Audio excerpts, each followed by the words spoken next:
More than the art and the assets, the most important thing is to have a person there who tells you truthfully the things that you need to make a thing feel like you're actually making an effort. Yeah, I mean, it's it is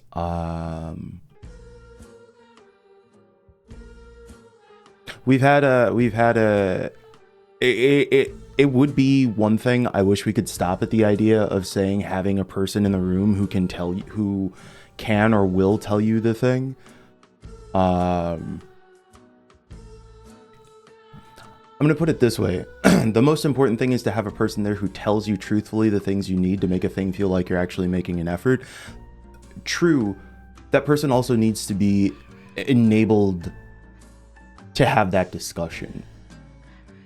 The reason why there's the reason why it's a three-part, commonly three-part acronym, and recently expanded to four: diversity, equity, inclusion, accessibility.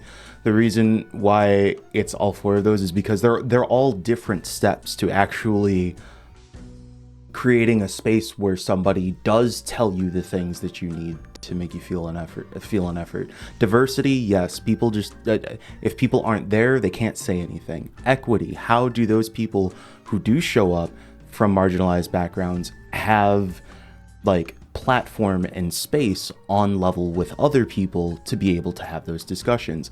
Inclusion, now that you've provided in theory structure and infrastructure to say that that person has access to the discussion and is on the same level, how do you provide particularly the like soft skills levels of making sure that this person, hopefully these people, have space to actually meaningfully have the discussion, that they're being heard when they're speaking, that there is space for them to speak, that there is not a natural ostracizing because they spoke up.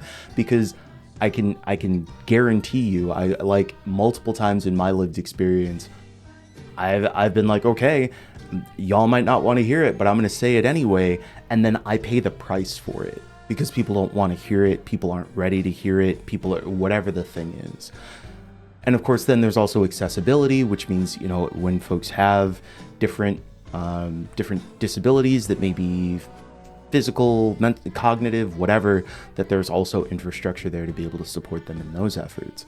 So, like, we have to recognize that having a person there who tells you the truth is a complex scenario, and it's something that involves a building of trust between the people who are hopefully bringing those skills and that experience to the table, and the people who are trying to work alongside them to make a game, an art, a whatever, better than it would have been before.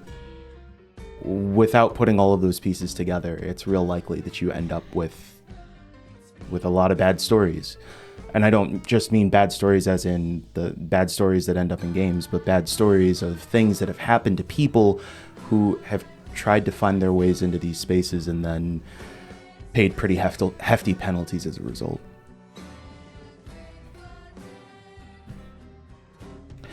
ATJ Screams says, just coming in, but definitely worried about supporting Black creators because I need this game. BDS is right / worried that this will give people an excuse to just up and not support Black creators like more than they already do. And this is absolutely horrible timing for the devs. 100% Ringworld. This is this to me, this is why I'm gonna like, this is why we're playing South of Midnight today. I literally have spent the past few days, and I'll actually admit that, like, the mental calculus to me came by pretty quick. But I have been trying to hold some space to have conversations, to read up a bit, to see other people's perspectives, and to make sure that I wasn't just coming in hot. So the space that I guess let's go ahead. Let me have the conversation by trying to put what looks to me like the assessment I'm gonna go into monologue mode for just a just a couple minutes. Just a couple minutes. No, it's never just a couple minutes, Josh. Who are you fooling? Um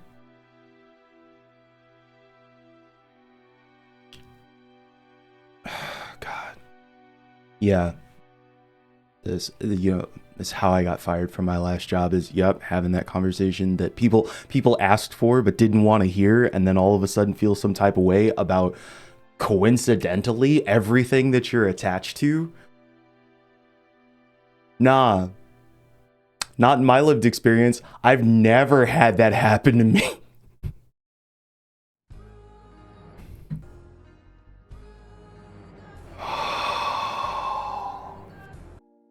ATJ Scream says, was listening to this episode on Blurty Massacre of Black Spaces in White, Black Places in White Spaces, and they have me really wanting to look out for more Black critics, reviewers, etc.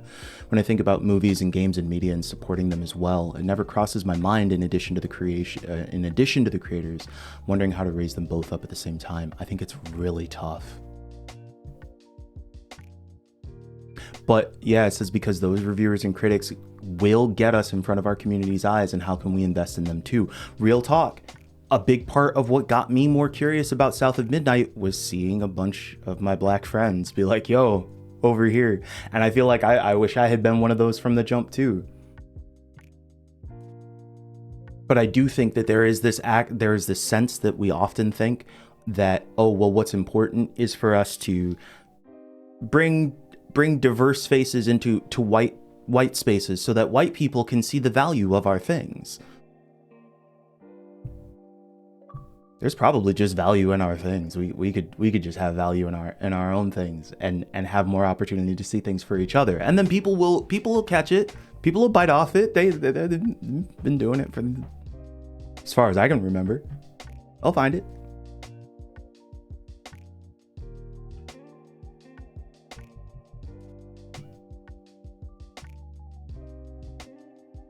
But we have to have value in ourselves. We have to find value in ourselves. So much of our discussion about movement and protest and in diversity and inclusion or whatever, when you look it in the eye, is still centered on white people. And this is not to say that white people are unimportant. What it is to say is that in our efforts to say that people outside of the margins are valuable, we have to have space to find ourselves valuable. We can't make it, can't that like all of our actions can't be about converting the other. Sometimes like we talk about, oh, you're preaching to the choir. The choir showed up to church. The choir showed up ready to spread the word, to give the energy to the congregation. And you're telling me that the choir don't deserve a few words? Get out of here. I love my choir. Preach to the choir. The choir is out here doing the service. They're 10 toes down. They showed up on Sunday morning, on Saturday morning, whatever. Give them their flowers. Yes, there's work to be done, but like, yo, you've got, if we want to take the church metaphor, you got the pastor, the minister, the whatever. You've got the choir that's up in the energy. You've got an audience. You've got your congregation, and then you got all the stuff outside, right? But when you show up for service, this is about being in community, reinforcing and re-engaging community. Yes, there's work to do out there, but the reason we show up here is because we are important. And we need to gas up each other. And then we can get out there and do the thing now that we're on the same page and we're having the discussion and we're working through the struggle and we're bonding. Do not devalue that experience. And every time that I look at these external systems, and every time I look at the right wing, oh, you're just going into your own little echo chamber. Do you know how much time and energy I have wasted in my life letting that get to me? Spending a bunch of time trolling all this right-wing stuff, constantly reading all of these people coming up with the most ridiculous reasons to discredit just the base of who I am and what I do? so that I can be fair and balanced?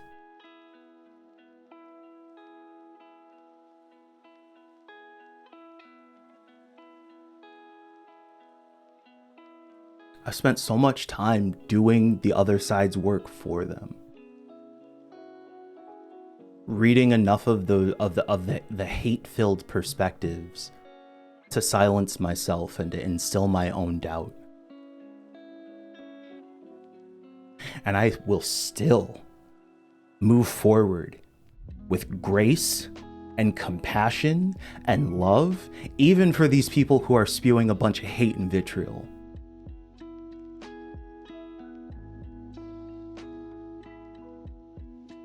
But I'll be damned if I'm going to keep hating myself. I'll be damned if I keep hating the people who look like me, if I'm going to spend all my time talking about leftist infighting instead of talking about building leftist community, repairing situations. Annoyance is the cost of community.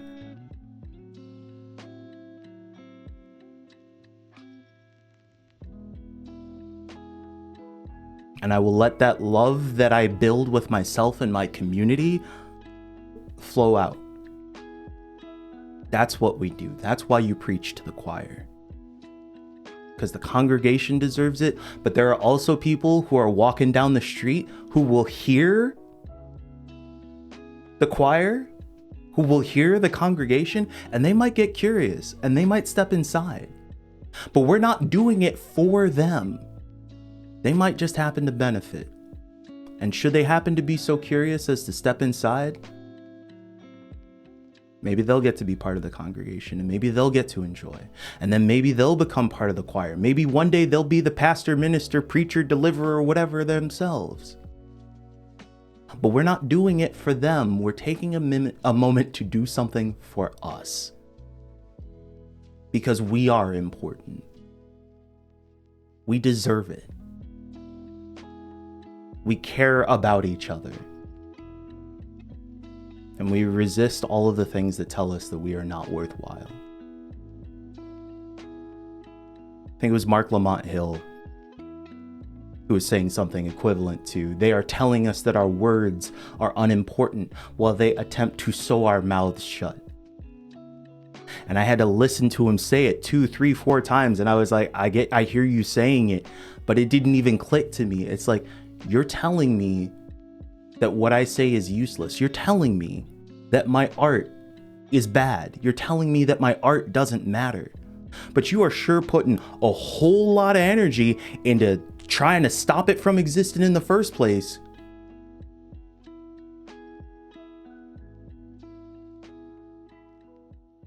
So why you mad, bro?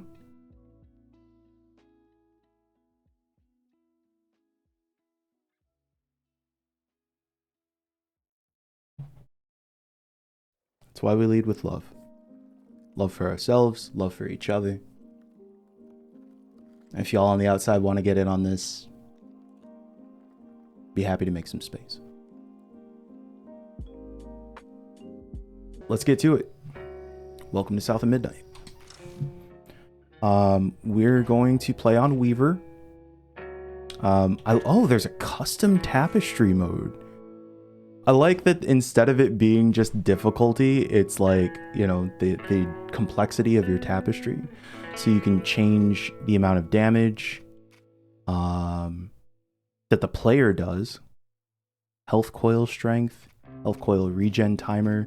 Like, again, it's really nice to have these individual things instead of the difficulty setting just being things have more HP, things have less HP. Like, if you specifically want to be able to engage in more combat, you should be able to do that. And it's interesting that coming into custom difficulty, there are a number of things that are set here that make it feel like it is an easier difficulty. So player damage is increased, health coil strength is increased, enemy damage is reduced. So like, it's kind of an interesting setup where here you have to opt in to making the game difficult, as opposed to opting into making the game easier. And I can imagine sometimes there could be a bit of a feeling of shame or whatnot, and like, oh, well, do I really want to make this easier? Like, no, I can probably handle it. The number of times that I've heard friends, I just heard from Arkills, who has been playing Crosscode, and said that when she started playing it, the difficulty made her bounce off of it. But then she went back and she lowered some of the difficulty, and then she sent me a text and was like, oh my god, this game is so good. Like, this is definitely an IG game. You should play it. How great is it that she got to experience that game and enjoy it because she could set the difficulty in a manner that she actually enjoyed. So yeah, I think this is a neat set. And you can even just make the player invincible, which is cool. I don't know whether some might consider them not great terms, so I'm not going to use them. But I was over here all alone. I'm sorry, I know. I swung by the shelter because there was a leak in the roof, and then I had to drive folks back and forth to Jolene's to ride out the storm. Besides, you are young and spry, my little track star. Oh, shoot, we got 5 minutes. Let's go. Did you pack everything? Mama, I'm grown. This ain't my first hurricane. I know what to do. As long as you didn't forget the... Flashlights and batteries. You had the blankets? Yes, because I have my... Hurricane checklist. I'm loving Is that this. a smiley face? Hey, Hazel, think fast. Ooh, come on, Mama. We don't have room for my track shoes. You know how expensive those things are. You best find something. And pack 'em light. Yeah, I know. What'd you say? I said, and pack 'em light. Pack a bag, then pack it light. Hey, pack your bags, then pack 'em light.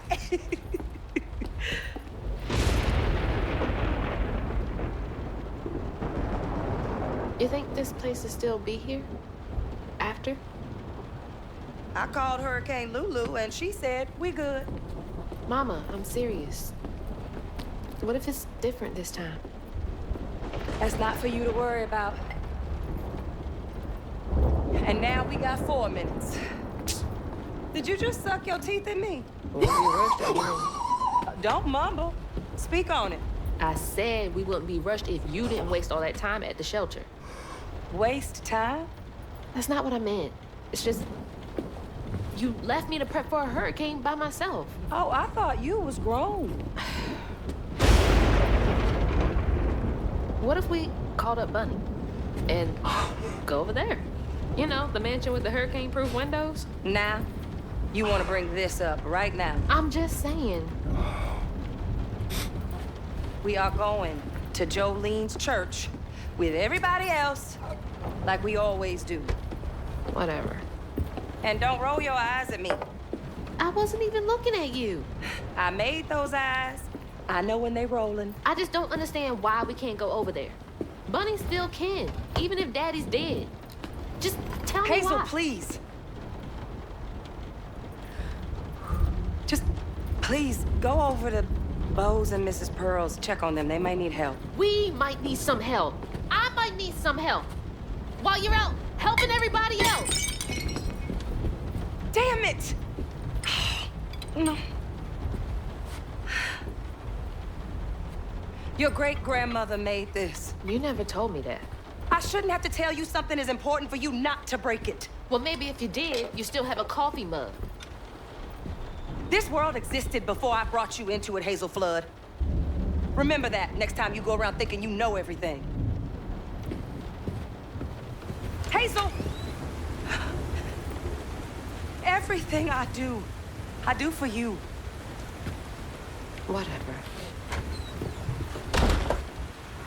There's no getting through to her. Whatever. Let me go check on Bo. I don't know how to express to you the number of feelings that I had over the past, like, I don't, like, when I go back and watch the VOD of me watching that scene, I will be able to read every expression and every emotion that went through me as I saw this representation of two black women, a mother and a daughter, being just what felt so like so authentic and so whole. And I have to admit that, like, this also is a place where I can recognize the validity and the resonance in that, even though it's not my lived experience. The ways that me and my family express and appreciate and understand blackness are very different. We're from pretty far north. A lot of not just my family, but my parents' family were more assimilationist. There are elements of how we relate to other black folks, or how we speak, or things. There are some patterns we don't have, and then others that we do. And there are ways that we relate to each other and find comfort in with each other in our blackness that I say is no less black, but is different, but in so many ways is the same. And there's a space of real, like, comfort and peace, but also how quickly, like, we also get the tension in their relationship. Now, I will admit, kid or cat, I was going to say kid or cat, there, I think for the black folks in the for the black folks watching this, there was a line. There was a line. The number of times that Hazel had words, and I was like, and I was waiting for, like, you said what? The Hazel's tone.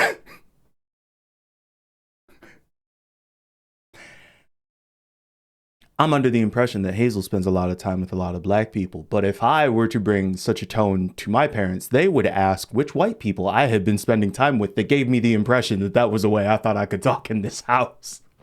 Like, I can't. Like,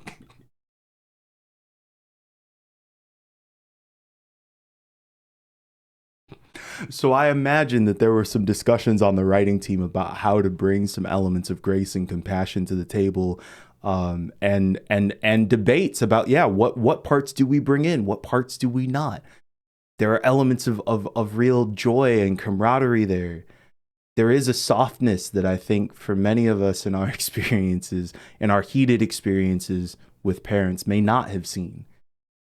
Maybe that's something that would have been good. It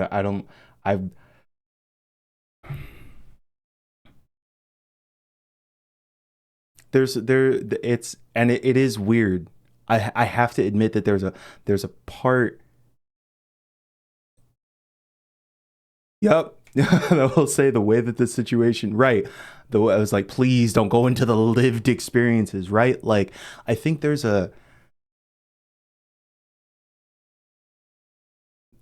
I have so many thoughts.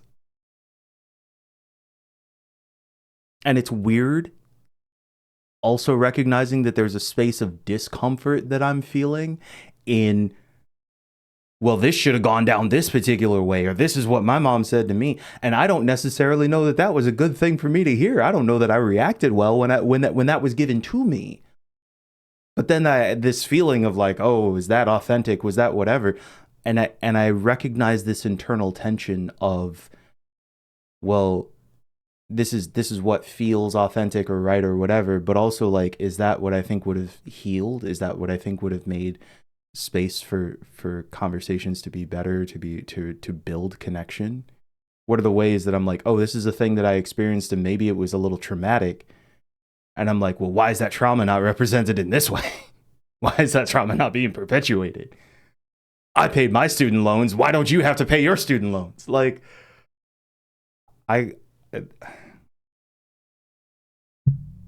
we've played so little, and I already feel so much. Like, And I can only imagine how much more it would feel that I would feel that way as if I were a black woman who related who had these experiences. Wow. Yeah. Josh, you're not in trouble. I need to tell you that, right? Right?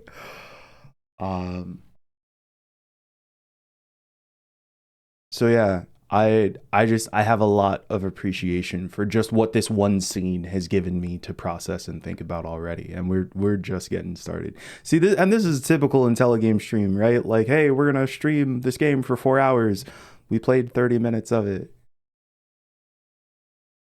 It's not even that we played it for 30 minutes. We might play it for 2 hours, but you play it and you're like, that was the first 20 minutes of the game. And I'm like, yeah, I was just saving you spoilers. That's all. It's Intellatime. Yep. Oh boy.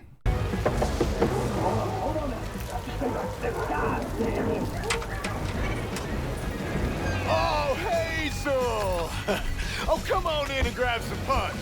Come on. It is You gotta- up out here. It's time to go, check dude. on you, but it looks like you riding this storm out in style. Oh, yeah. Me and the pups are having a hurricane party. Yep, ain't no storm got me yet. And if things go south, I got my boat. You sure you don't want some punch? I gotta go check on Mrs. Pearl. Hey, it ain't my dogs pooping on her grass. My dogs are gentlemen. I'm sure Miss Pearl's taking this serious. Yo. Okay. Don't you worry about it. Don't you worry about it. It's all good. We all getting in the house. Right.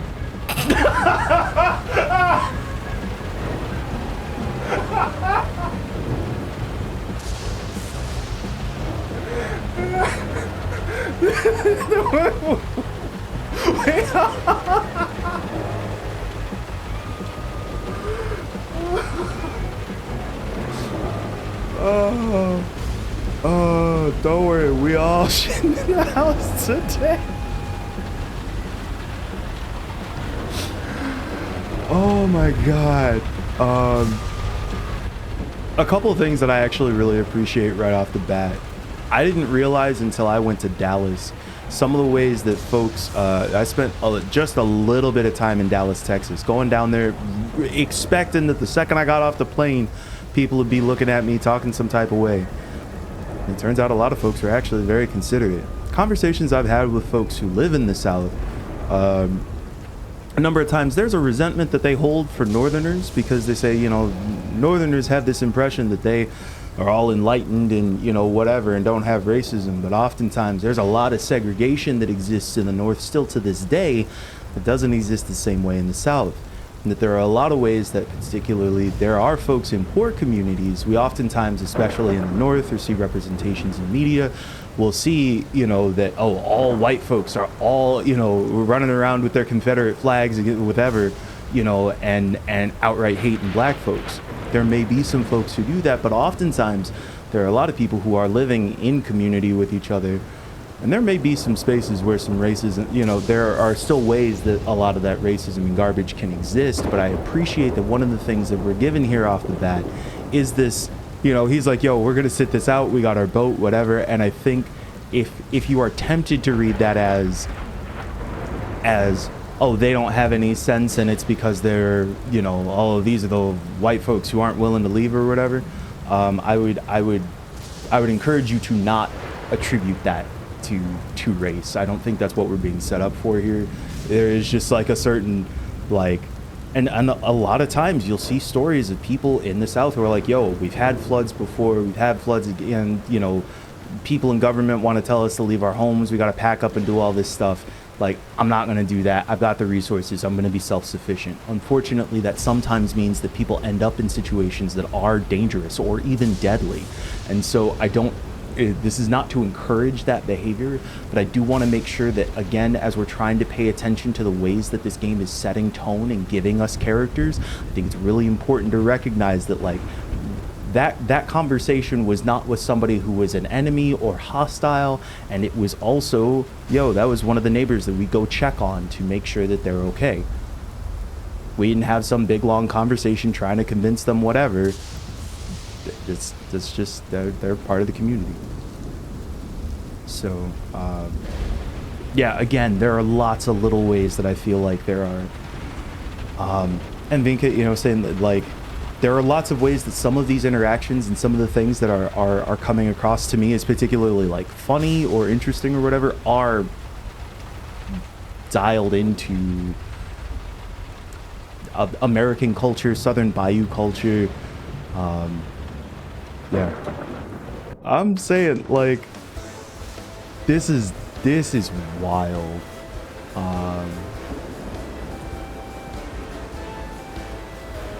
I don't know. Kittercat says, I also want to point out something. Hazel not being able to survive in the water is not a commentary on the notion that black people can't swim. Yeah, no, that's definitely not it, because I mean, this is flood water anyway, you know, like oh my gosh. Even within the microcosm of a particular one of those, trailer park energy is real different from house of the person who owns the farm you drive by 100%. Fighting Pickles says that house being swept away like that is terrifying and real. Yeah, as somebody who's never been in that kind of flood condition before, I can only imagine. But especially like, you know, when you've got like trailers or things like that aren't tied down into super solid infrastructure and you get that fast moving water, it's real easy for stuff to just get swept away in an instant. God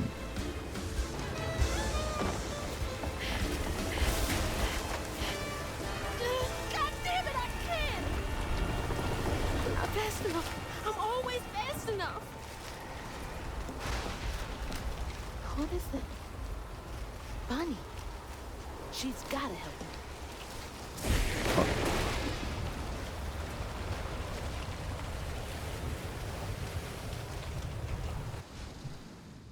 Green Bean says, yeah, I used to live in a more prefab like that with well water, and the foundations were not really there. I mean, legitimately, it's something to even... Again, this is part of this is thoughtful play, right? This is us taking the time to try and figure out the stuff that we see represented in our media and the ways that we can get takeaways from it, right? If you don't live in an area where flash flooding is a thing, it's, you know, people will talk about like, and you'll hear even Ron DeSantis or whatever, they'll talk about like, yo, like the floodwaters can get to be this fast. Do not stay where you are. If we've given you the evacuation order, you need to take off. And it's interesting to see even in a situation like this where you're like, whoa, that whole house got just swept off of its foundation. And like, again, I know I'm not seeing it in person, but it does give a context to me of thinking like, how often does that happen? And we even see like Fighting Pickles, thank you for commenting, where you're like, yo, this is real and it's bad. Like this is tied to people's lived experiences. And that's part of the value in being able to see the authenticity that they bring to even just those conversations in the first couple minutes. It creates trust for me to see other situations and say that was probably also pretty thoughtfully put together as well. And again, it's just a lot to take away from the time we spend with our games, if we choose to. What is that? That can't be real. That's... I'm loving the idea that they're going to take a lot of these things that are game mechanics, but make them real portions of the game world. That's my only grandchild down there. What can we do Base, for it's good you? to see you. Welcome in. The trailer got swept downstream with Mama in it, and I Swept down in the river in that tin can of a home? I tried to catch her, but I couldn't keep up. There's no one in town. I saw the lights on here and I came for help. And we will. In the morning. Sorry? But you know people. Can you call the sheriff or something? You know rescue services are paused in the middle of a hurricane, Yeah, dear. definitely. You're Definitely acting like you don't plantation. even care. Mind your tone, please. You don't understand. It ain't just about Mama. I'm seeing these things. These strands in the air. I'm scared. Strands. Yeah. Yeah. There's something big out there. Lily, Yes, ma'am? clearly my granddaughter is not in her right mind right now. Afraid for her mother and all. Ready a guest room. Yes, ma'am. Poor thing. You've been through a lot tonight.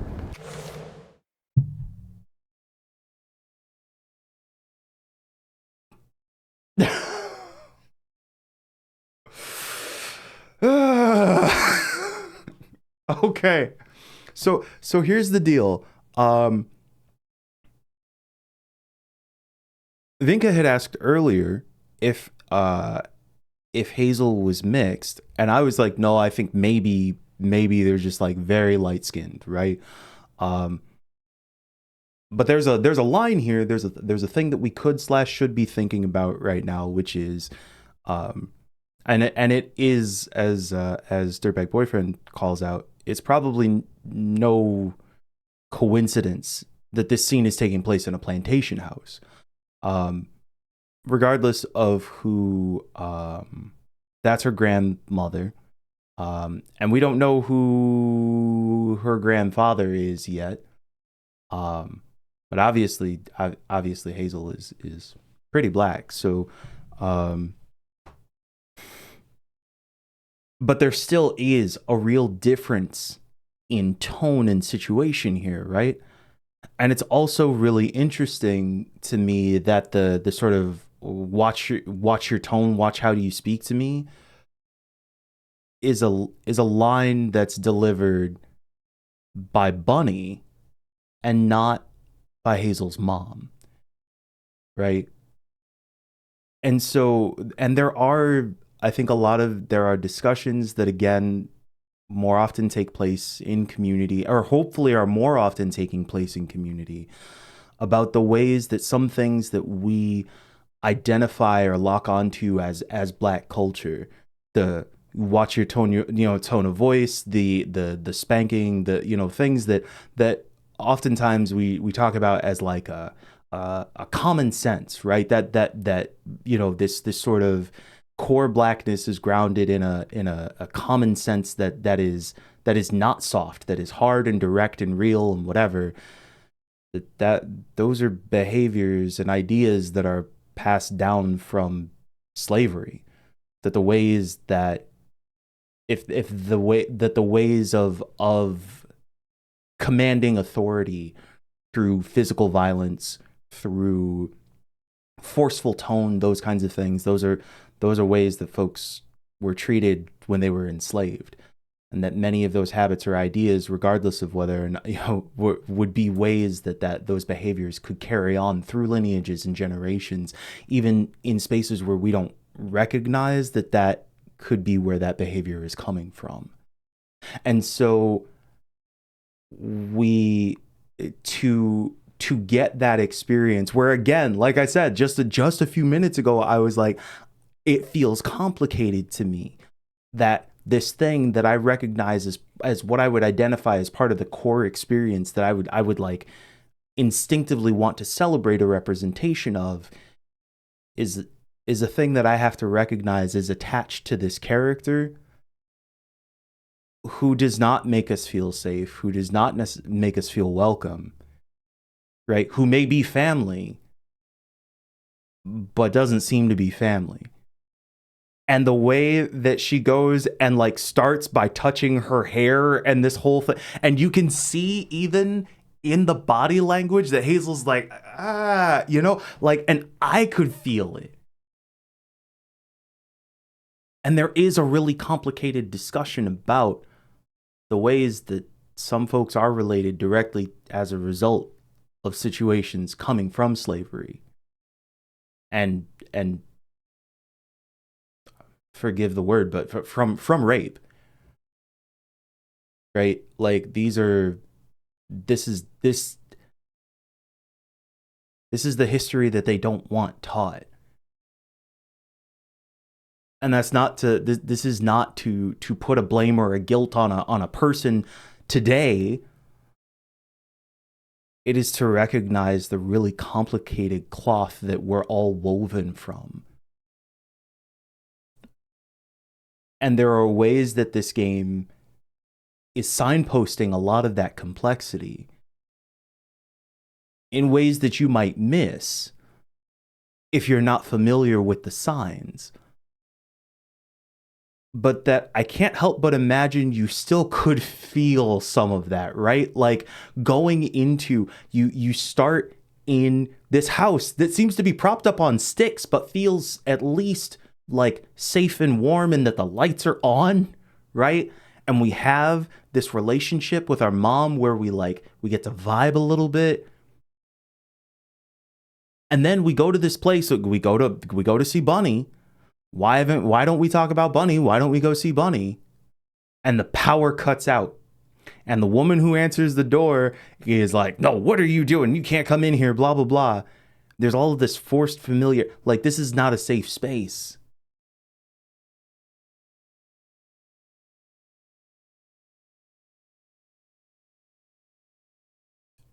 And there are a lot of things here that are being said without saying them, which there also is a long, pretty storied history of in the Black community and in marginalized spaces as a whole. When you look back at a number of stories that were particularly told amongst enslaved folks back in the day, these stories were codes. There were all kinds of messages and ideas that were sent as codes, because it was like, if we say this thing outright and they hear about it, you could literally get killed. Your family could get shipped off to God knows where. So figuring out how to have a conversation without having the direct conversation is part of the thing. Which feels a little weird then to like talk about all this out here in the middle in the open or whatever.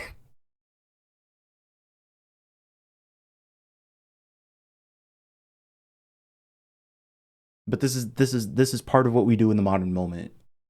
We recognize the signals and the stories that are being told to us here. And if you're in community, you probably already get it.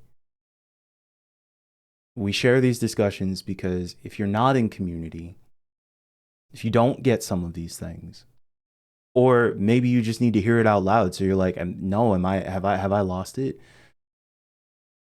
No, we share through these experiences so that we can better understand how to decode other things in the future. Hopefully we'll be able to continue having these conversations, but one day we might not be able to. So I need you to have the toolkit. I need to convey my knowledge. That's what we do. We share. This is legacy. We give each other tools.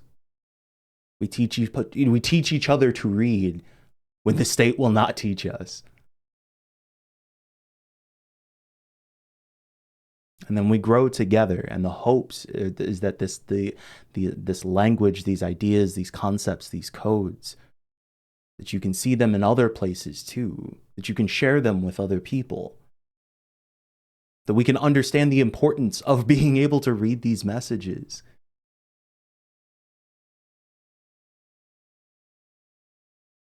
It's how we keep up the fight.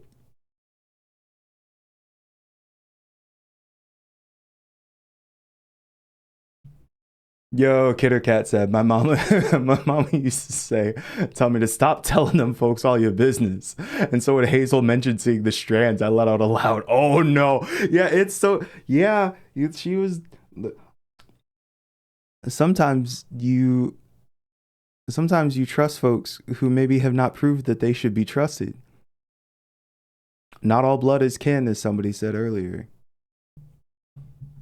HEJ Scream says, it's always the, quote, if Black people have trauma in our DNA thanks to slavery, what have white people inherited and refused to reckon with?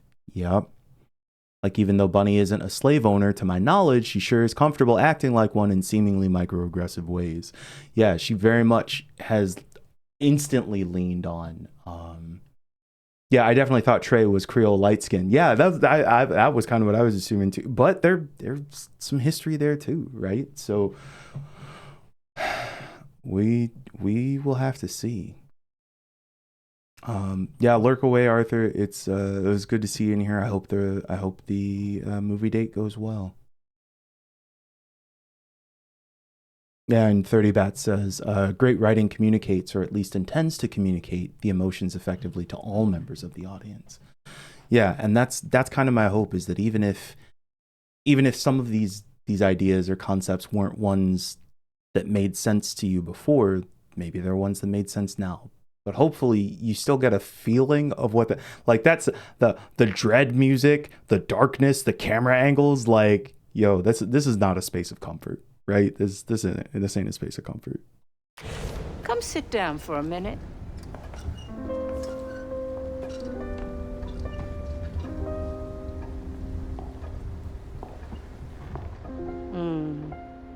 I'll take care of this. I'm sorry?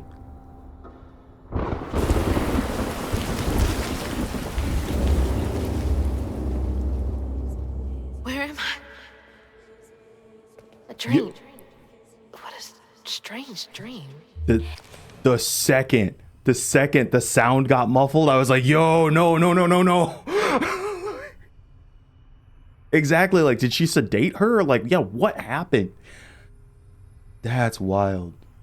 Also, yeah, they nailed the Southern rich white woman look. Yeah, I'm like, man, why do I look like? Why do I feel like if this were a different situation, somebody might thank her for being a friend? That makes me sad. Like, that makes.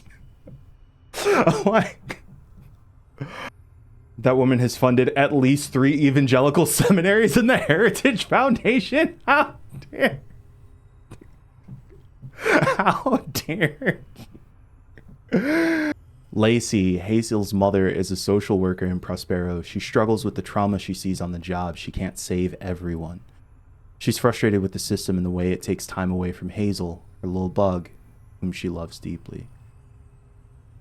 There's a lot in. I really appreciate Lacey as a character. And the idea that, like, she's out there doing the work and struggling with the idea of, yeah, exactly, she can't save everyone. Like, there is actually a little thing that it's a little writing thing.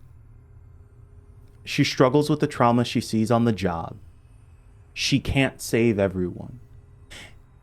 That second clause, she can't save everyone, that's not written as a feeling. Right? It's not, she feels like she can't save everyone. She thinks that she can't save everyone. She can't save everyone. That is a statement from the writer as a fact. Which is probably true. And is something that we internally struggle with as people who want to say, who recognize that even if we can't save everyone, that everyone in our communities deserves to be saved.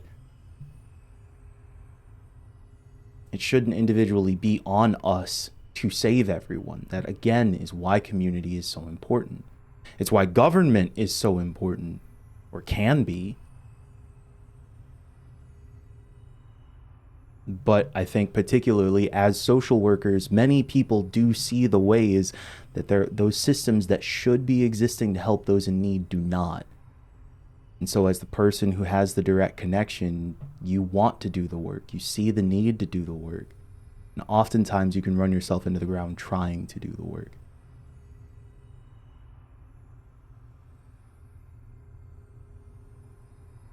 Yeah. Dirtbag Boyfriend, it's not for me, but it's still beating my ass. Art.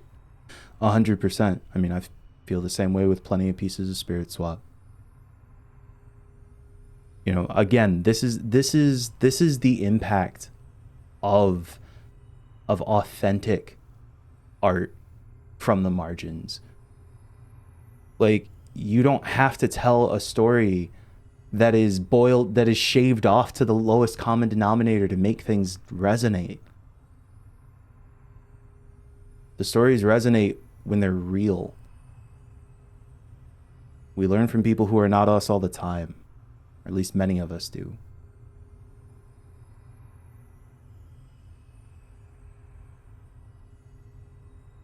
Spirit Swap is expressly for you, though. I mean, I made part of it, so yeah, I get it. But there are parts of it that are not made that are not my experience, are not speaking to me, and I still feel that joy, and I still appreciate what we put in it.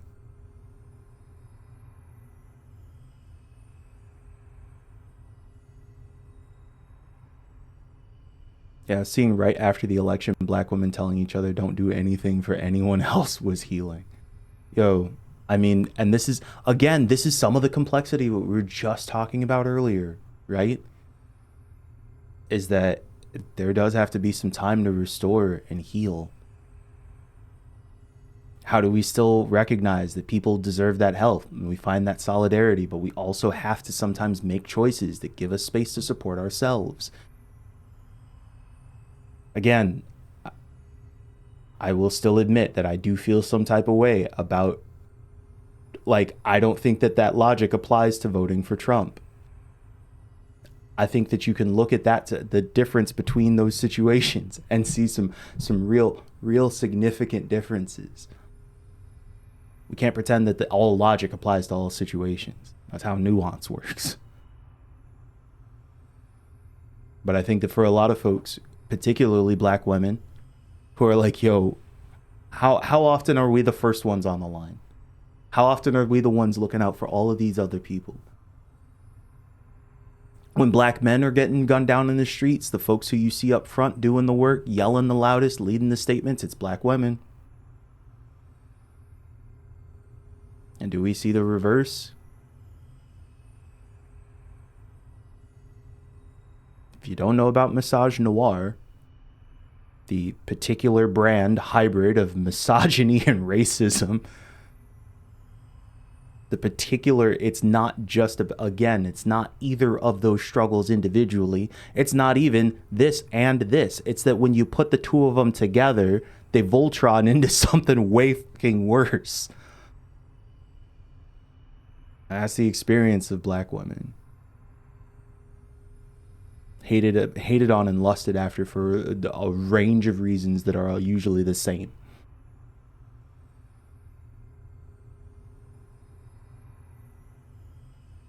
And consistently disrespected for all of those same reasons as well.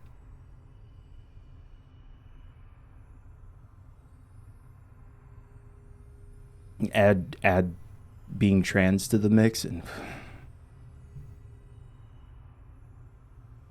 yeah. Kidder Cat says, we've nursed their kids, folded their laundry, cooked their food, held their hands. We are in our souls done. We cannot and will not fix this for you. Yep. Very much heard.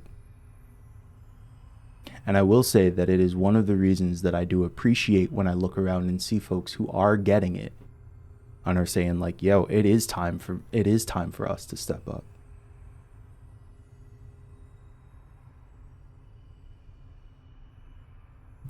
Yeah, that's a good point. I don't actually have a link for folks to pick this up.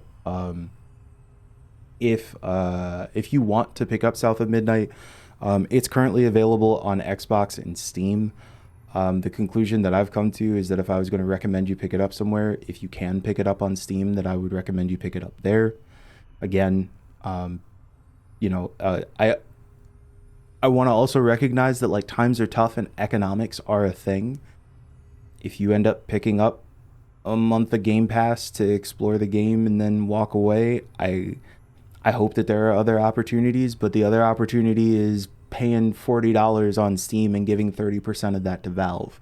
So there are big, complicated conversations about what is the way to do the thing, and unfortunately, it all one way or another feels pretty not great.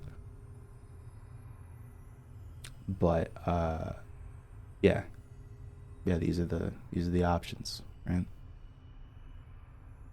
but I do think that the game is worth spending the time with. And if you've got the funds and the ability, I would encourage you to do so consciously.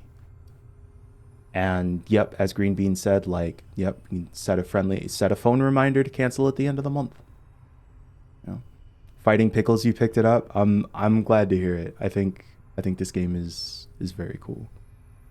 I really appreciate the discussions we've been able to have already. At Base, you picked it up too. I am glad to hear that. I'm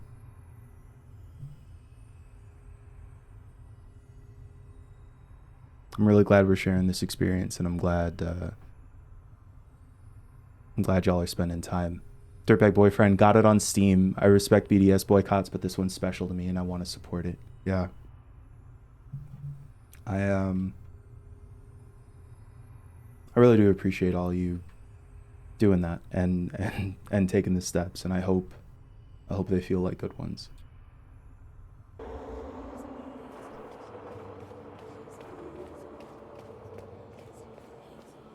Yeah, we don't answer ghosts, right? I'm like, I'm not saying anything. I'm just saying.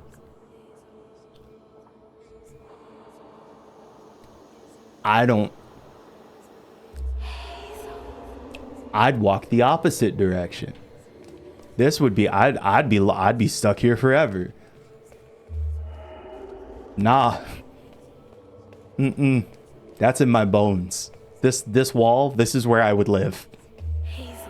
Nope. Nah.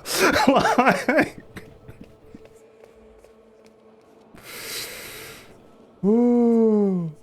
But yeah, I guess if it's between a ghost and that grandma, yeah.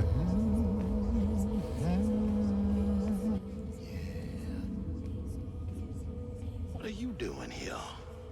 Huh. How interesting. Who are you? What are you doing in my dream? The house?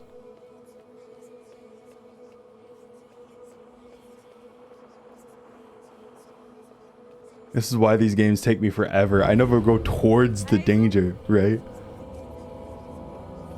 Hazel! I'm right here! Ma! Can you see me?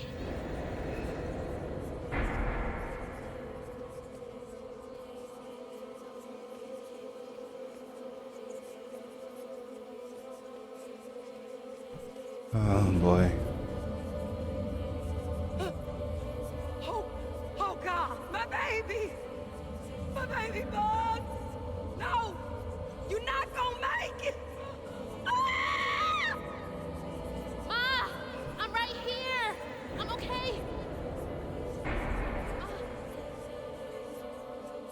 The idea that, like, we saw that whole scene of Hazel, like, needing to go save her mother, and imagine being Lacey watching your daughter jump to try and save you and then fall into the river.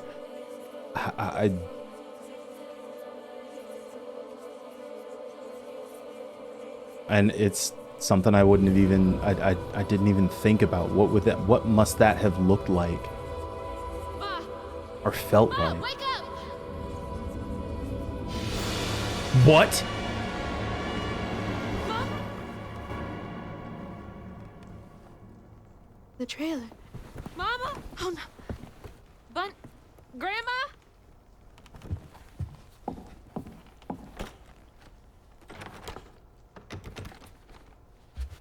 Bunny! Lily! We gotta find Mama! Hey, open the door!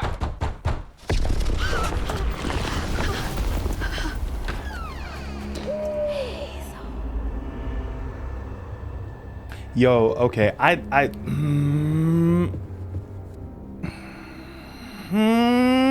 It's my only option, I guess. The strands are still here. Maybe it wasn't a dream.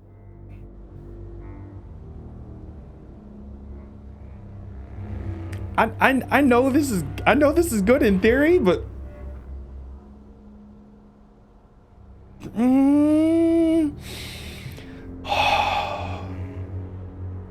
I ain't staying in here in freaking Colonel Beauregard's plantation ass bedroom. Like, nah, I can't. I can't even feel comfortable sitting here with the pictures of regal English white men all around my bed. Like, I can't. I would not be sleeping comfortably in there anyway. Like, See, you've been knocking over stuff let me knock this over. Why can't I've been knocking you knocked over every breakable thing all the way in here. We watched a giant donut fall to the ground. I just let me take one thing all the way out. I don't ask for much in terms of post-game patches, but like if I can ask a developer for one thing, just one thing, let me break the shit out of this vase, please. That's it. Just one little patch. That's all I'm looking for. One little patch. That's all I need. Does she lock all the doors in here? Is there something behind that shelf? Oh no. Kittercat says, I'm gonna say this. If you buy this game, please finish it. Please play it from beginning to end.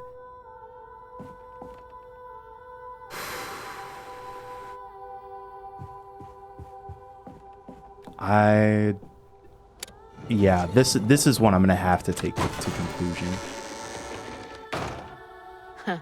Rich people's houses. I'm sorry. Don't even say nothing of the rabbit with the glowing red eyes. Some freaking Denver airport Lucifer shit out here. It's just like rich people's houses. Like this.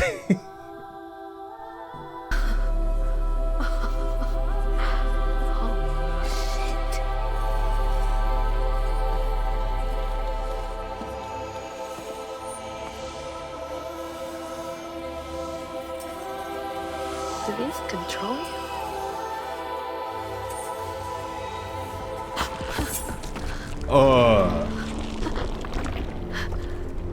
Oh, you just gonna touch it? Right. I was like, there's a lot of trust going on right now. But there's a thing that I also think is kind of interesting in even just thinking about all of this, which is the ways that a lot of my understanding and concepts of ghosts and the paranormal and that kind of thing are, I think, really grounded in my upbringing, both as an American and a Christian, and understanding how tightly tied together those things are, and that even discussions about like spirits or ancestry or whatever that we can see pretty dominantly in other cultures, that we can see in indigenous cultures, that we can see in a number of different Black and African cultures, that we can see in Latina culture, like all of those things run really antithetical to the dominant Christian narrative of the dead are dead, there's nothing on the other side. Anybody who tries to reach to that other side, any witches, any spirits, whatever, are just outright tools of Satan and should be directly avoided. And there's this interesting element when we first walked into that area and we heard them calling Hazel's name, and it was that man who we don't know yet. And I was like, it's weird that I instinctively feel like, yo, I should be running from all of these things, when it feels like the underlying narrative that we're supposed to be or exploring right now is that those voices and those spirits and all of those things that are calling to her are her heritage, her spirits, her family, her energy calling to her, and that following and exploring that call is what gives her power. If she'd been doing what I'd done, she'd have been stuck sleeping in the master bedroom, you know? So I think that there is something really intriguing here. And yes, about these ideas of these weaving hooks being these tools, right? That these are the tools that allow us to, that's a good call, Vinka, that like the idea of these hooks being like our tools to be able to manipulate these threads and to weave things together is a really cool concept. Very kindly explained. Yeah, one of the things that I really I try to focus on personally, and that I pride Intelligame in, is that we really focus a lot on empathy and compassion. And like, yeah, there's a lot of work that's got to be done out there. There's a lot of important stuff that we need to talk about and that needs to be said. But I try to center those discussions again with kindness and empathy, and recognizing that we bring our folks together by making that space for love. Even when sometimes you also got to give folks a little bit of the business and let them know, like, hey, also this. So yeah, that's a big part of what we try to center here, you know.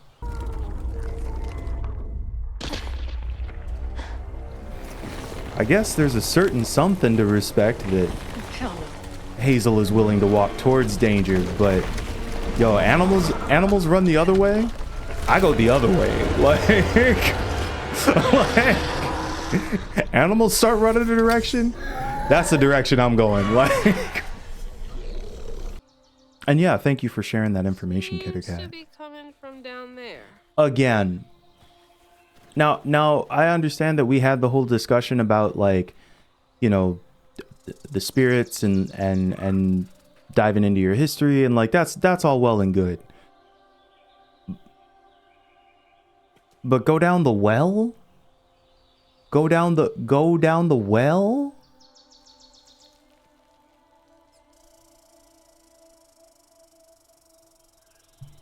Yeah, no, I gotta press the button for this one. Nah, I don't care. I don't care what music's coming down. You want me to go down?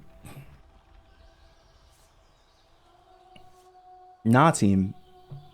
Nah, that's like. They won't stop looking for us, and we can't stop moving. I know y'all nervous, maybe scared, but this ain't my first time doing this. If you trust and listen, you will be free. You and your little one. Now come on.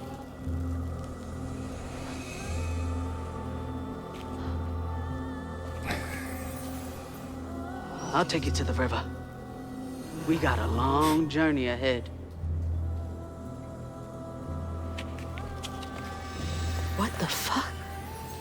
Am I seeing things? This can't be real. But they looked so real. This is crazy. But I can't stop now. Those ghosts are my best chance of getting downriver. Right now is when we're questioning the visions. So here's a.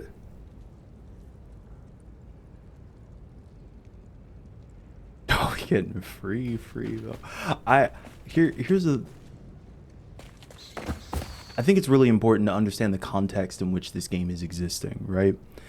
This isn't like, even though we are seeing fantastical things, you wouldn't necessarily class this as fantasy, right? This might be a perhaps a more fantastical version of magical realism, right? And this kind of what might be termed urban fantasy, but not urban as a code for black, but, you know, urban fantasy. Part of the reason I feel like it's important to class this as magical realism is because I feel like there's a more recent tradition of being able to speak to issues of particularly black culture and marginalized history by utilizing magical realism as a lens and a gateway, right? When we look at Get Out as a film, like, Get Out allows some people who may be resistant to a message to suspend some of that disbelief because you're walking into a fantastical setting, right? So when you find out about the sunken place, when you see these things that are going on, you're like, oh, it's a horror, it's creepy, it's a mystery, it's fantasy. That fantasy provides an opportunity for you to take in some inroads of truth And that's the part where magical realism is different from fantasy. It's one thing to try in Lord of the Rings to have a discussion about, about real life racism. It's another thing to ground a story in current state reality and then utilize these magical elements to re-emphasize the story that you're trying to tell. That if you told that story just direct here without the magic, might not sink in, might not resonate, and also might not provide some of the opportunities to do something with that narrative, and oftentimes would then not imbue many of the power people that we would like to have power in these situations with power. That's one of the I think that's one of the critical things about magical realism, is not just that, again, it gives this spoonful of sugar to make the medicine go down. It also gives us opportunities to envision different futures and pasts, and to create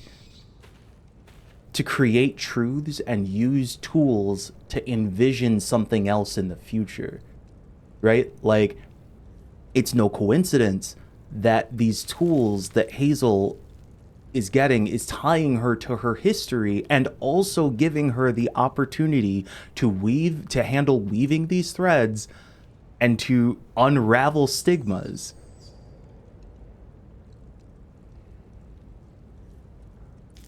Subtext. Who needs it, right? But that's part of, I think about Get Out and Sorry to Bother You are two of the movies that I most think of when bringing in these conversations about magical realism and the ways that they give us an opportunity to have discussions and to create situations in our narratives that are really different and can be really compelling and interesting, while also proving points in ways that we might not be able to otherwise. This is also, I think, Atlanta did this a lot. 30 Bat says this sounds like I saw the TV Glow, which I have not seen yet, but I've heard is really good. I feel 30 Bat says, I feel like we're already seeing something here about the strands connecting Hazel to her history and how that plays against Bunny's reaction. Yeah, absolutely. It's just like, chat, we do all understand why Bunny couldn't do it and why she tried and failed after 14 years, right? Just continually trying to appropriate a certain power. It's maybe not hers, maybe. 30 Bats, the horror of being closeted your entire life is hard to communicate to people who aren't trans. I can only imagine.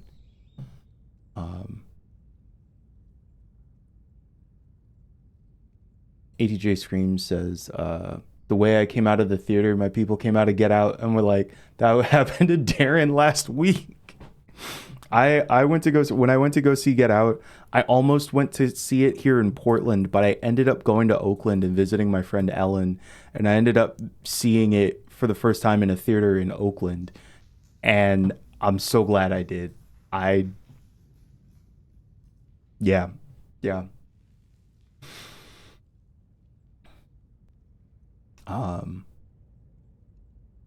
ATJ Scream says, it's like when people are like, Eve's Bayou and Beloved are horror. I'm like, no, that just also happens in our community, right? There's a horror that you can't access when it's a horror that only your community can understand or conceive and have already had to reckon against. And that's where I do genuinely think that is part of the power of magical realism, is that it also does provide this opportunity to say, like, hey, here's a thing that is just a reality for me, that is a fantasy for you. So cool, then let's play fantasy for a little bit. I want you to understand what this looks like, what this feels like, what the sunken place is, right? Like, that image of falling in, like, is just burned into your memory, right? And regardless of whether or not you understand how much this ties into the lived experience of people, you can hopefully latch on to that memory, that experience, that feeling. And then when somebody tells you, yeah, no, that's yeah, that's what I go through. That's been my life. Then maybe you have something to latch onto and can work from the reality of that situation in a way that perhaps you weren't able to before.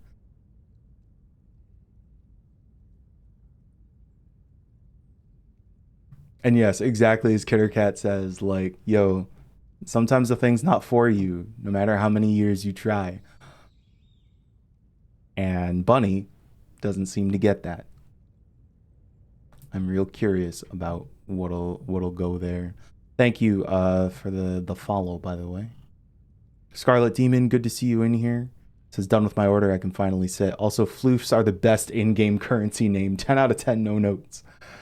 When horror gets introspective, that's when it can go really bad or really good. I actually took a class back in college, and it was all about horror and the ways that horror was used in the modern moment, but also has been used historically to be able to shine light on systemic issues. This?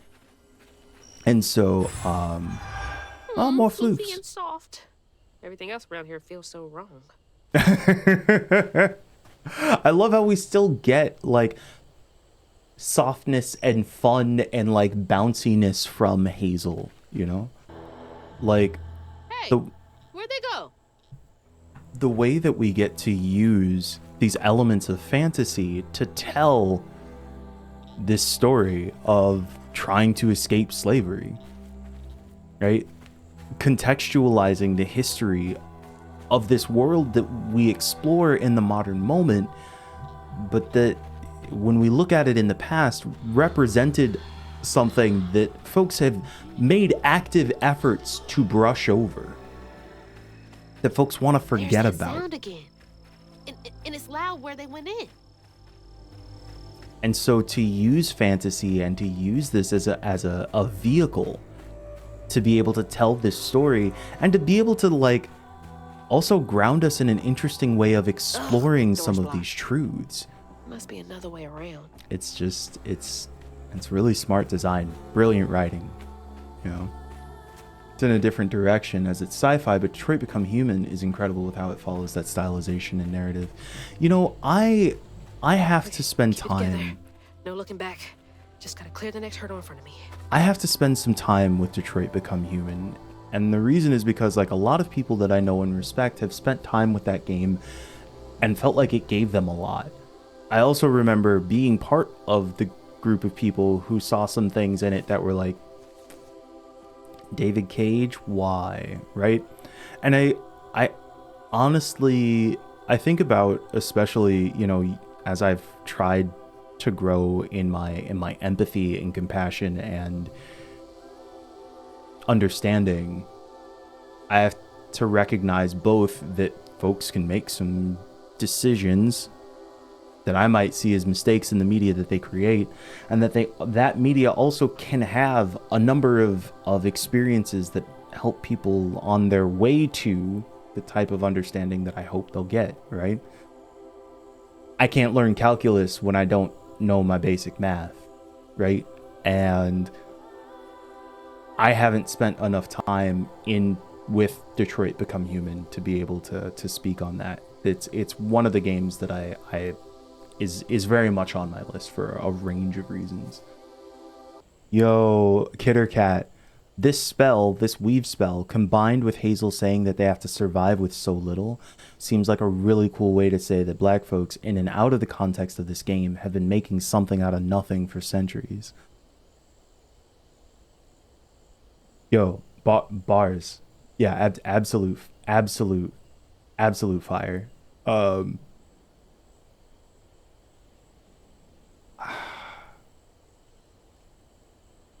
And I think you saw exactly what they were going for, like literally making something out of nothing, right? And you can even see the quilt that's here, which are again like this is a woven tapestry, right? I went to church with my dad around Christmas, and they told a story about a black woman who was the first missionary, the first like Seventh-day Adventist missionary to like go to India, and she was the first black Seventh-day Adventist missionary. And we can have any number of conversations about that. I don't really practice myself, but I support my parents and my family, you know. And it was really interesting hearing them contextualize her birth as she was a woman who was the daughter of a former a freed slave and a former Confederate soldier, something like that. And I just remember being like, I feel like you're telling me there's nothing else here to this story?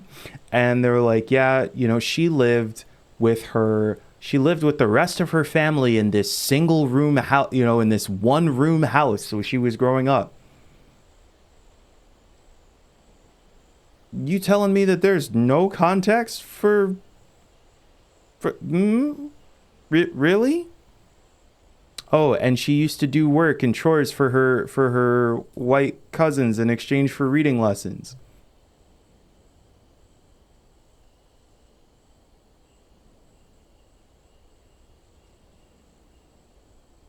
Nothing else? Nothing else to tell me? Later on, she becomes a successful missionary, and she goes to India, and she can't come back to the church that she helped found because it burned down. It burned down. It just burned. Nobody burned it. No, there were no responsible parties. It just burned down. But these are the things that they remove by removing the context from the story. You're removing so much of what makes these people's actions so significant. The idea that somebody would be this missionary and learn how to and do all these different things. Gotta follow. Please be okay, Mama. In spite of all of the racism and all of the systemic circumstance, that's what makes it incredible. Or as incredible as it is.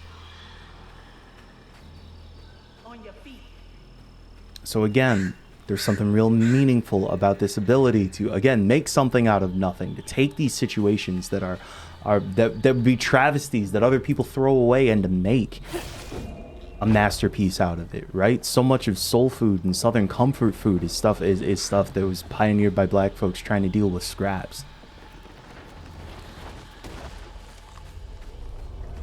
And now you've got entire restaurants dedicated to the, you know. So it's... Got goosebumps. Yeah, there's just a lot of context. Hey, we got more floofs. Again, and this also is one of the things that I think is necessary in games that have, in media in general, that has really heavy grounding. And it's honestly something I've had to learn even as a streamer and as a public speaker and communicator, is that having a balance between, yeah, let's not do that, but I do want to go back and get that floof. Having a balance between the light and the heavy is really critical, and that when you don't provide that balance, it can be difficult for people to be able to take on the information or to just feel enabled to take action as opposed to just kind of beaten down. And so little things like calling these floofs. Every time you say that you got another floof, you kind of can't take yourself too seriously, right? But you also have to, that also comes in a context of like walking through these grounds of enslavement and following this history of people trying to escape to freedom. By having some of that juxtaposition of heavy and light, it gives you the energy to be able to continue the journey forward. And this is, yeah, you get these opportunities to rest, and then you get some spaces where you got to spend some energy, and then you get some opportunities to rest. I do think that there is this idea of like, oh yeah, no, and to be clear, I think that it is difficult to take a given context and move in a direction that might feel less set, right? The part of the reason that, you know, there are some folks who seem to be real uncomfortable with teaching American history before 1950, right? Like, is because there is this thought that, oh, if we teach these violent elements of our history where we've done shameful things, then that will make people feel shame. That will make particularly like white folks feel shame, feel sadness. We don't want people to feel shame or sadness. We don't want people to feel shame or sadness. If I evaluate their statements with the most gracious interpretations, there is this sense of like, well, if we do this and we make white people feel guilty, then we're just making another group of people feel guilty, and nobody should feel guilty. It's reverse racism, right? It's that whole thing. But again, if I try to approach it in this context with to try and take them at their word, which is a lot. But I do genuinely think that there are people who feel like by taking these actions, they are trying to reset the playing field. That you fix racism by not talking about it, right? That's the Morgan Freeman quote that everybody loves to talk about. By bringing the thing up, by bringing in the context, you perpetuate the problem. The problem exists whether or not you explicitly define it or call it as such. Racism was an issue before it was defined as racism. The way that people were treating black folks this way because they thought that they were not people. That discrimination still existed before somebody could classify it as a racism. So I think to many of us, the discussion of the thing is what gives us the opportunity to define it, to become clear on it, and to find a way forward. But I think that there are a number of folks who are like, yo, if we don't at some point, and this also is a difficult part of the discussion, if you don't at some point say, but this is when we wipe the slate clean, we have to be able to find a way to move on, then you continually have this pendulum swing of violence administered to different groups or whatever. And it doesn't have to just be physical violence, right? It can be any number of disenfranchisement, whatever. And there are a number of folks who are trying to say, well, oh, okay, well, now we should hit the reset button. And I'm like, yeah, but you're sitting here with all my stuff. Like, and all of these systems that are still here to do all these things that harm me. So I think it's important to recognize that like context is key. If somebody says that they're in pain but doesn't say where they're in pain, it's hard for me to do anything about it. If they don't say how that pain showed up, it's hard for me to do anything about it. Or it's hard for me to do a thing about it and know that that's going to that it's going to actually ease that pain. If I don't know where these situations come from, it might be harder for me to understand the context that exists now. People who like to carry around a concept that black people are just lazy or just do drugs or whatever. There might be a historical context that could help you understand why those drugs might exist in those communities. What systems might have been involved that got more people to do those things. You might be able to find out about communities and situations that are not, that don't uphold the black people are lazy. Maybe there have been entire communities, entire towns, cities, economies powered just by the work and resiliency of black folks. And maybe those spaces got burned to the ground. Maybe institutions that were responsible for telling the story of history, people who got the opportunity to write the textbooks, didn't include some of those things. And so we didn't know, we were never told. Perhaps, even in the best of circumstances, people wrote those history books or created those curriculums not with the explicit purpose of trying to exclude that uncomfortable history, but they were never told it themselves because the people before them made sure that the history was erased. So they didn't even know what they were covering up. Perhaps they were covering up some of that history, and again believed that by making these situations devoid of context, it creates a space for more peace, for more everybody gets to move together in harmony. The true question is, how do we make space to sit with and understand the history of the past? Work to find spaces for justice in the future, and also come to these spaces with, again, empathy and compassion and a desire to show care. Because as it was said before, folks are lucky that black folks are looking for equality and not revenge.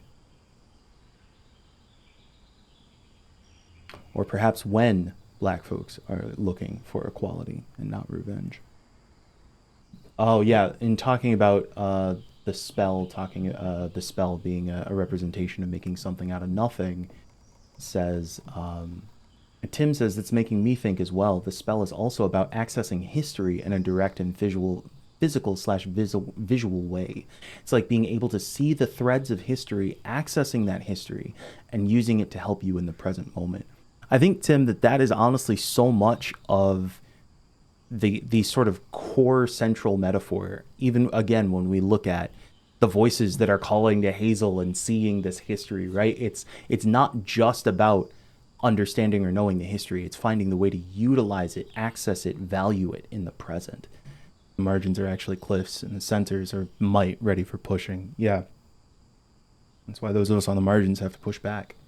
It is not just about resist. I often think about that, how the word resist is brought up a lot. I'm like, no, I don't want to just resist this. I want it to stop. I want to push back.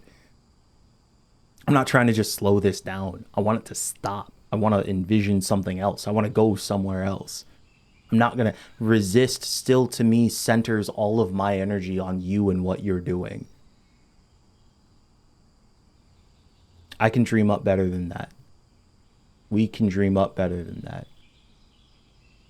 So resistance might be part of it, but it's not the end. It's not just resistance. It's not just persistence. It's growth. It's dreaming. It's envisioning a future. Working towards that, finding validity and heart in each other. Not defining ourselves simply by our struggle or common enemy. Stigma thrives where folks wept their hardest tears. It infects the earth with boils only we healers can see. The hurt and the sorrow. Scouring these wounds makes for lonely work.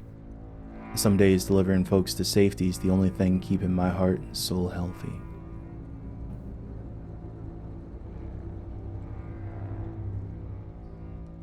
I mean, it is sometimes, it's like it's the only thing that keeps you moving, is being able to do the work and see the effects.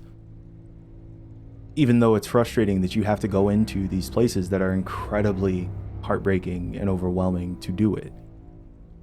It's like, and this is part of,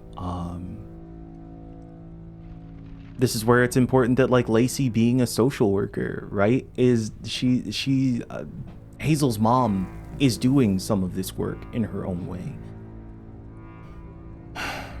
This is also why I encourage people, like, if you're feeling particularly hopeless right now and you have energy, like, find a thing in your community that you can do. And, like, yes, if the only community that you can access is digital, then do that. But I think that there is something really, really powerful about taking an action in your local community, meeting with an organization and being part of that organization. There's a free lunch service that I help with once a week, and being there, being around those folks, it gives me another sense of context. It gives me an opportunity to feel like I'm doing something. Also, there was extra food last time, and I got to bring the food back, and I ate it for days. Like, I literally didn't have to. And I felt really privileged there, and I even felt guilty about taking the thing. And they're like, "No, like, you deserve to eat too. Folks walked out of here with food. You can walk out of here with food too." It's so, you know, that some days delivering folks to safety is the only thing keeping my heart and soul healthy. There are ways there. I genuinely believe that most all of us have organizations in our communities. You don't have to start a thing from scratch. You don't have to be a stranger walking around giving out water bottles or whatever, but if you feel called to do that, you can. But like, look to some of the folks who have been doing it already. Lean on their expertise and understanding. Even if you're maybe you don't do it once a week, maybe you do it once a month. Maybe you're not able to get out there in person, but you give them a few bucks, $5. Like, figure out what's going to help make your heart and soul healthy. And see if there are ways that you can connect with other folks to make that happen. Don't take the responsibility all on by yourself. Community is what gives us organization and resilience to do the thing in the long run.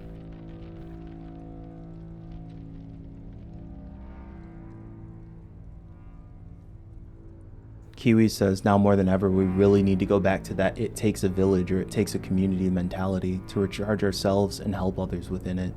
It's really true. I feel like so much of what Intelligame, I love so much of what Intelligame is and has become, but I also recognize the times that things could have happened, that people could have gotten more involved, wanted to make a thing happen, and I was resistant to the idea of letting people help, or letting people get involved and not having money to give them in exchange. And that meant that they didn't get to get the thing that they would have gotten out of the experience. Wasn't people doing charity for me. It was them caring about Intelligame and wanting to do this thing and being excited by it and interested in it.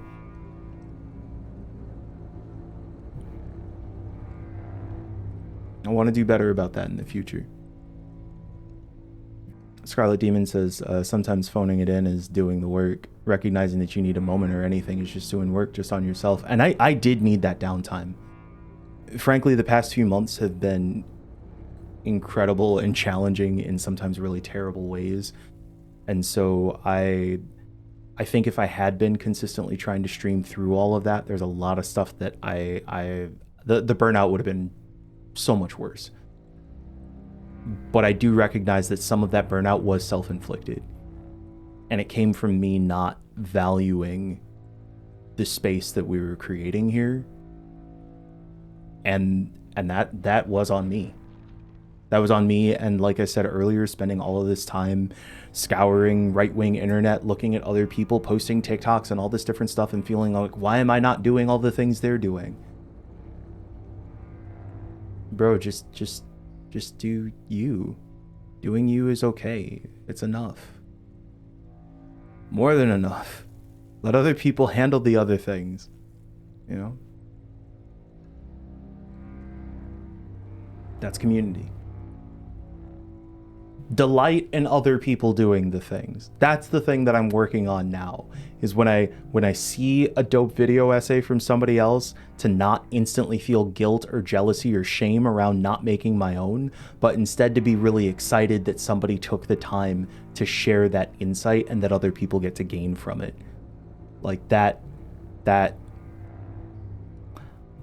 I'm fighting. Like, I've got some perfection and some ego stuff that I'm working on, you know. Scarlet Demon says, sharing a burden doesn't make that burden smaller.